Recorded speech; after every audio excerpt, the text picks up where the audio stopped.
Hello everyone and welcome back to the channel, and for today's video I'm going to be going over the new betting suspensions that happened today in the NFL. And I thought I'd just talk about it as a Lions fan. This is something that has come up, and I think it's pretty big. This is the second time it's happened back-to-back years. Well, not the second time it's happened back-to-back years, but the first time that actually happened in back-to-back years. But this is really a new thing that I feel like should be talked about. I think it's a modern day betting issue. So a lot of things have happened, and I thought I'd just make a video on it. Do a little bit of an educational video for you guys. And yeah, without further ado, let's get right into it.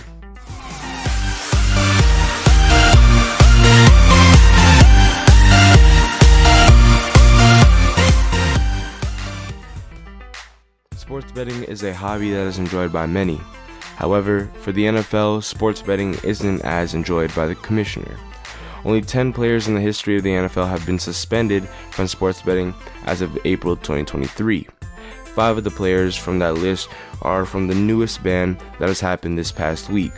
Lions wide receivers Jameson Williams, Quintez Cephus, and Stanley Berryhill, and Lions defensive back CJ Moore have all been suspended for at least 6 games or the entire season. Commanders player Shaka Toney also joined the Lions players with a full season suspension. These suspensions come after the suspension of Calvin Ridley, who was suspended for all of last season, and he's coming back this season and playing for the Jacksonville Jaguars. Driving deeper into these recent suspensions, Jameson Williams and Stanley Berryhill were both suspended for 6 games due to placing mobile bets at the Lions facility, while their teammates Cephus and Moore were suspended indefinitely and were cut from the team shortly after their suspensions were placed.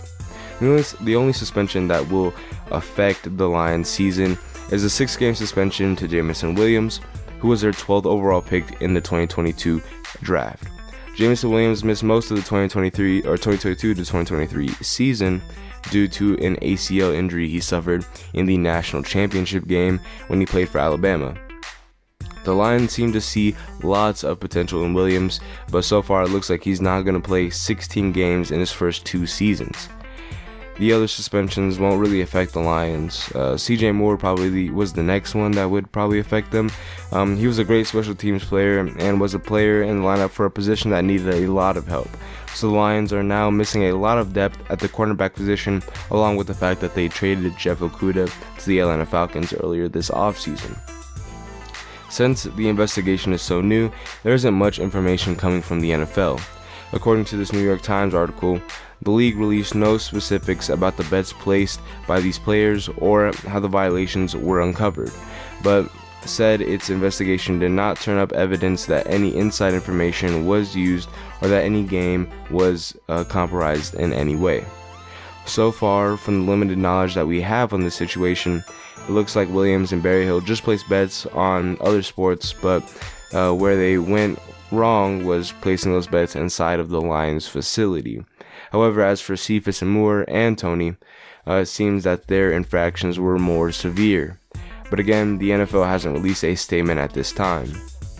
As for the team statements, the Lions said, as a result of an NFL investigation, it came to our attention that a few of our players had violated the league's gambling policy. Lions Executive Vice President and General Manager Brad Holmes said, these players exhibited decision-making that is not consistent with our organizational values and violates league rules. We have made the decision to part ways with Quintez and CJ immediately. We are disappointed by the decision-making demonstrated by Stanley and Jameson, and will work with both players to ensure they understand the severity of these violations and have clarity on the league rules moving forward.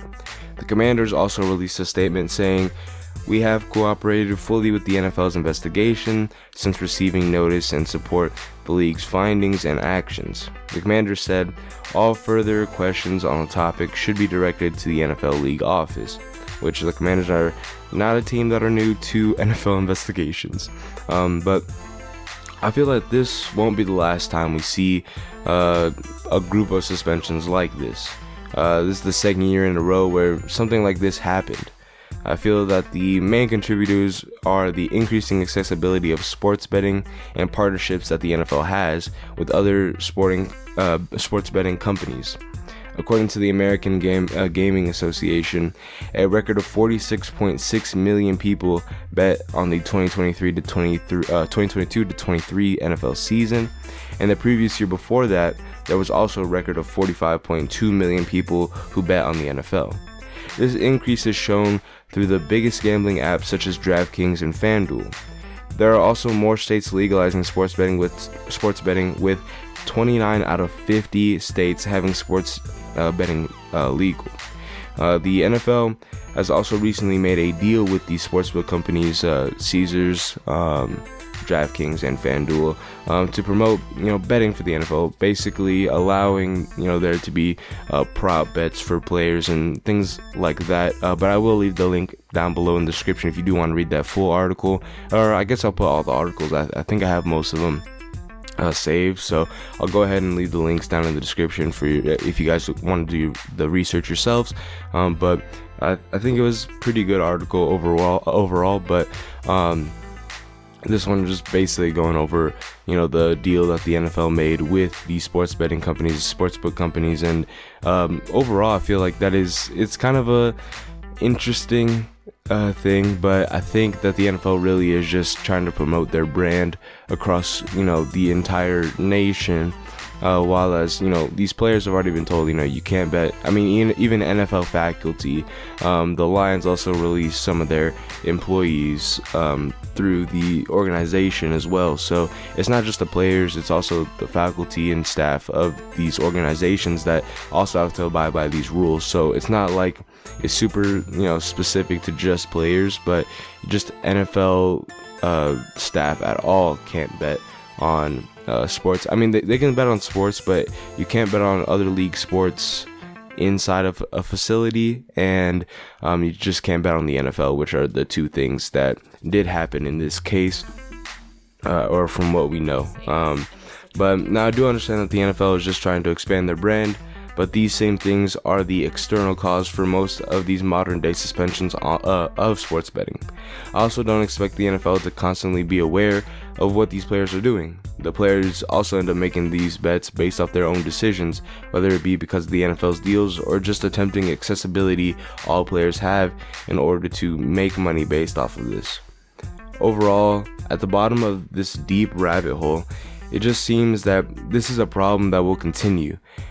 With more states legalizing sports betting and it being basically impossible to ignore sports betting as a whole, I do expect more players to gamble.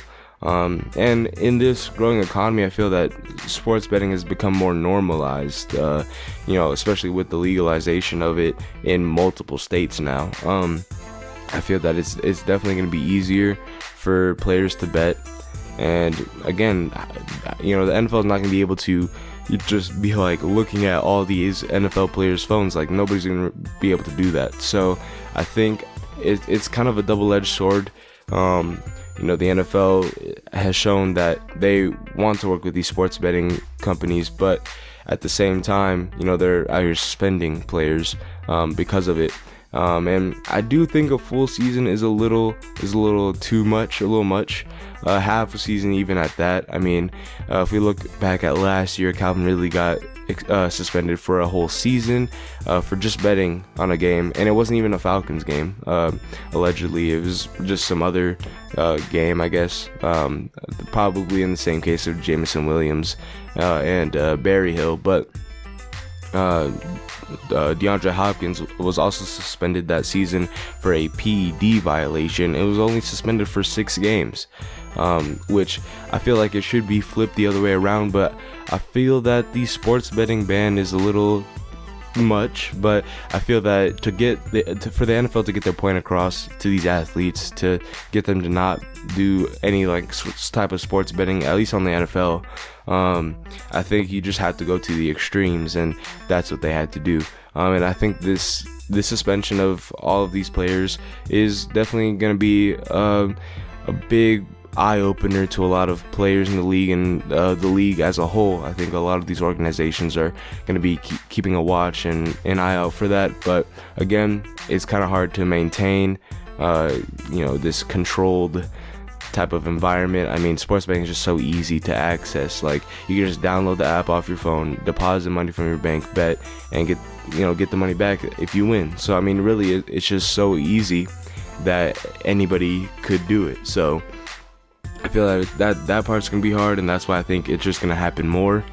Because throughout the NFL's history, I mean, only 5 other players were suspended before this group of suspensions, and one was in 2019 to a Cardinals safety, and then in the 2022 season with Calvin Ridley. But before that, I mean, they were all like in the 60s, like really old. So, and like you would have to be there in person physically, and most of the time it was just like illegal because most of the states didn't have it legalized. So people would just be placing bets on just like illegal things. So it was definitely a little bit harder, or a little bit easier to get those people back then, because if one person is shown betting in person, then it's kind of easy. But through our phones, nobody can really look at that and monitor that 24/7 until it's seen. I'm not sure how the NFL found out how exactly these players did bet,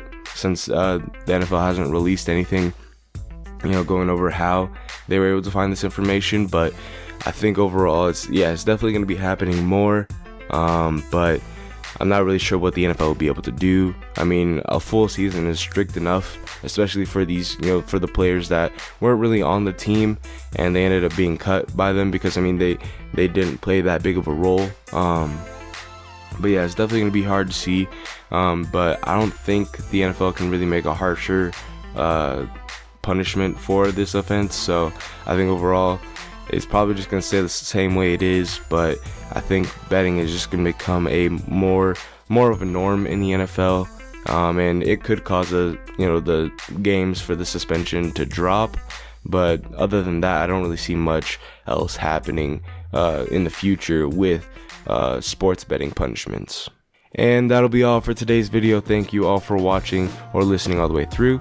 If you are on YouTube, make sure you go ahead and leave a comment, like, and subscribe, and also share the video with anybody that you think may enjoy it. And also, if you're on podcast platforms listening to this, make sure you go ahead and hit that follow button. Also, leave the podcast a 5-star review. That'd be greatly appreciated. But other than that, again, thank you for listening and watching all the way through, and have a great rest of your day. Bye.